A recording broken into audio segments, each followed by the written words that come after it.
취재 이유를 들어보는 시간 뉴스 AS입니다. 3년 전 인천의 한 빌라에서 층간소음으로 인한 흉기 난동 사건이 있었습니다. 사건의 내용도 충격적이지만 당시 현장에 출동했던 경찰의 부실한 대응이 논란이 됐습니다. 가해자를 제압하기는커녕 현장을 이탈한 사실이 알려지면서 공분을 샀는데요. 여전히 현재 진행 중인 이 사건, 사회부 한웅희 기자와 이야기 나눠보겠습니다.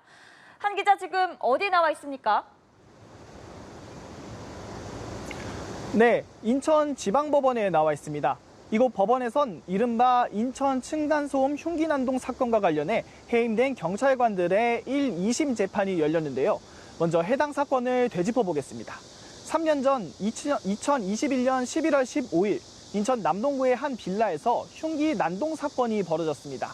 빌라 4층에 살던 50대 남성이 층간소음으로 갈등을 빚던 아랫집 일가족 3명에게 흉기를 휘두른 건데요.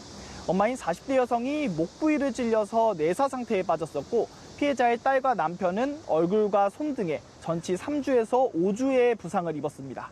그런데 당시 출동했던 경찰 2명이 피해자를 두고 현장을 이탈한 사실이 알려지면서 부실 대응 논란이 일었습니다. 남성 경위는 3단봉과 실탄이 든 권총을, 여성 순경 역시 3단봉과 테이저건을 소지하고 있었지만 정작 범인은 피해자 남편이 혼자서 제압한 건데요. 특히 현장의 상황이 그대로 담긴 CCTV 영상이 공개되면서 국민적 공분을 샀습니다. 네, 한 기자 지금 화면에도 나오고 있는 것 같은데 아무래도 CCTV를 보면서 당시 상황을 되짚어보는 게 좋을 것 같습니다. CCTV에 어떤 상황이 담겨 있나요?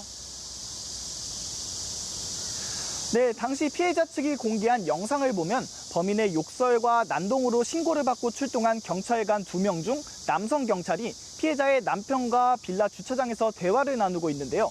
그 사이 여성들만 있는 집에서 흉기 난동이 벌어지면서 비명소리가 들렸고 곧바로 빌라로 뛰어들어갑니다. 그런데 계단을 오르던 중 내려오는 여성 경찰을 만나게 되는데요. 남편은 그대로 올라가지만 경찰관 2명은 짧은 대화를 나눈 뒤 빌라 밖으로 나갔는데 그 사이 공동 현관문이 닫히게 됩니다. 다시 문이 열려서 경찰이 안으로 들어간 건 3분이 지나고 나서였는데 이미 남편이 맨손으로 부상을 입으면서 혼자 범인을 제압하고 난 뒤였습니다. 네, 한 기자 설명을 들어보니까 영상에 나오는 경찰관의 행동이 좀 이해가 되지 않는 부분이 있는 것 같습니다. 이 경찰관들 당시에 왜 사건 현장을 떠나서 빌라 밖으로 나온 겁니까? 당시 이들은 건물 안에서 무전이 잘 안 되다 보니 지원을 요청하기 위해 밖으로 나갔다고 해명했습니다. 특히 여성 순경은 솟구치는 피를 보고 블랙아웃 상태가 됐다며 기억이 나지 않는다고 주장하기도 했습니다. 하지만 공동 현관문 앞에서 여성 경찰이 가해자가 어떻게 범행을 저질렀는지 구체적으로 재현하는 모습까지 CCTV에 담겨 오히려 큰 논란이 일었습니다. 사건 발생 15일 만에 두 경찰은 결국 성실 의무 위반으로 해임됐습니다. 둘 다 징계가 부당하다면서 행정소송을 냈지만 패소했고요. 또 지난해 9월 직무유기 혐의까지 인정돼 법원으로부터 유죄를 선고받았습니다. 흉기를 휘두른 가해자는 살인 미수 혐의로 지난해 1월 징역 22년형을 받고 복역 중입니다.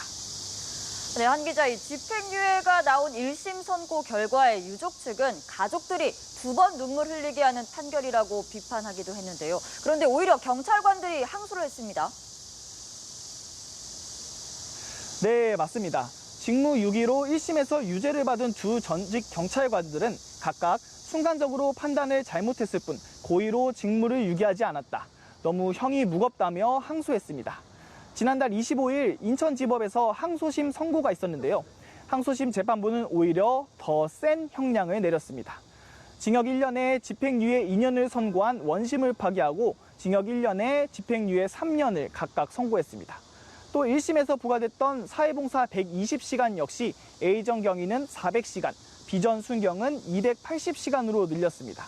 재판부는 피고인들이 아무런 조치를 하지 않고 사건 현장을 이탈한 사이 피해자는 가해자로부터 중한 상해를 입었다며 일반 상식으로는 경찰관이면 가해자를 제지하고 피해자를 분리했어야 했다고 설명했습니다. 또 피해자들은 싸우면서 절망감을 느꼈을 거라며 묵묵하게 일하는 대다수 다른 경찰관들의 자긍심도 무너졌다고 지적하기도 했습니다. 네, 한 기자, 그런데 이 재판 과정에서 여성 순경의 해명이 다시 재조명되면서 공분을 사기도 했는데요. 판사도 이해할 수 없는 설명이라고 했는데 어떤 내용이었습니까? 네, 재판 과정에서 A 전 경위는 구급차를 부르기 위해 빌라 밖으로 나갔다. B 전 순경은 피해자 대신에 흉기에 찔렀어야 했냐고 주장했는데요. 이들의 주장을 두고 재판부는 이해할 수 없다, 변명이다라고 판단했습니다. 특히 피해자 대신 찔렸어야 했냐는 항변이 재조명되면서 누리꾼들 사이에서 다시 한번 큰 공분이 일기도 했습니다. 항소심 재판을 맡았던 인천지법 이수민 부장판사는 법정에서 피고인들의 양형을 어떻게 할지 정말 많이 고민했다고 털어놓기도 했는데요.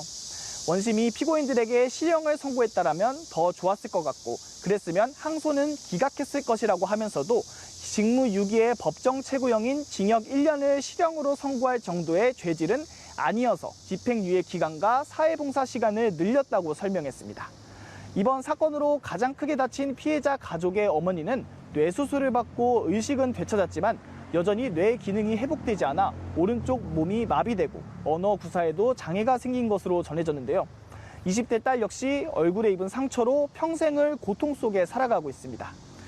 항소심 이후 B 전 순경은 상고를 포기해 형이 확정됐습니다. 다만 A 전 경위는 또다시 불복하면서 상고장을 제출했는데요. 사건은 여전히 현재 진행형인 상태입니다. 네, 여기까지 듣겠습니다. 한 기자, 고맙습니다. 네, 뉴스 AS 지금까지 사회부 한웅희 기자 연결해서 인천 층간소음 흉기 난동 사건에 대해서 들어봤습니다.